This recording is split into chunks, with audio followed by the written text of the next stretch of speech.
आज मी तुम्हाला railway pantry car style म्हणजे की रेल्वेच्या किचन मध्ये बनवतात अगदी तसा सँडविच बनवून दाखवणार आहे, जो की बनवायला सोपा पण चवीला एक नंबर व तसेच मस्त कुरकुरीत बनतो।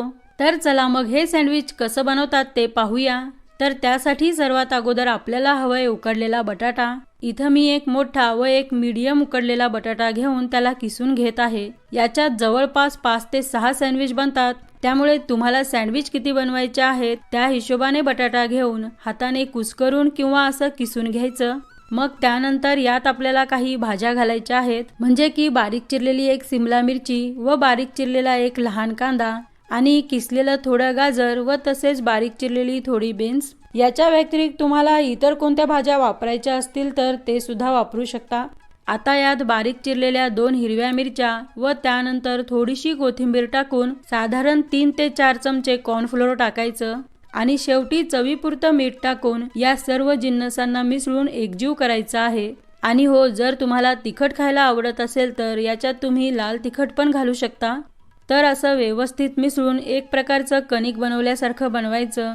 मग त्यानंतर त्यातला साधारण लाडू इतका गोळा घेऊन वड्यासारखा आकार द्यायचा, म्हणजे की आलू टिक्की बनवायचा आहे। हे पहा, अशा पद्धतीने एक एक टिक्की बनवून कमी तेलात शॅलो फ्राय करूया। इथं मी तेल कमी लागावं म्हणून लहान पॅन मध्ये एक एक फ्राय करून घेत आहे। हवं तर तुम्ही सर्व वड्यांना एकदाच बनवून मोठ्या पॅन मध्ये 2-3 वड्यांना 2-3 वेळा आलटून पलटून दोन्ही बाजूंनी खरपूस रंग येईपर्यंत फ्राय करायचा आहे। हे पहा, दुसऱ्या बाजूनेही छान फ्राय झाला आहे। तर याच पद्धतीने सगळे वडे शॅलो फ्राय करून घ्यायचं। इथं माझ्या 5 आलू टिक्क्या बनल्या आहेत। आता याला थोड्या वेळ बाजूला ठेवू आणि दुसरीकडे एक वाटी घेऊन त्यात साधारण 2 ते 3 चमचे मेयोनीज व त्याच्याच समान प्रमाणात टोमॅटो केचप पण घ्यायचं।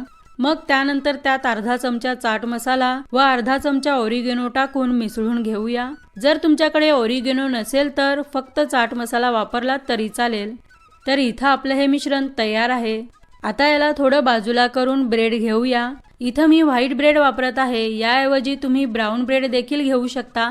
आता या दोन्ही स्लाइसवर साधारण अर्धा चमचा मिश्रण टाकून स्लाइसवर व्यवस्थित पसरवायचं आहे। इथं तुम्ही याच्यासोबत असेल तर हिरवी चटणी सुद्धा पसरवून घेतलात तरी चालेल।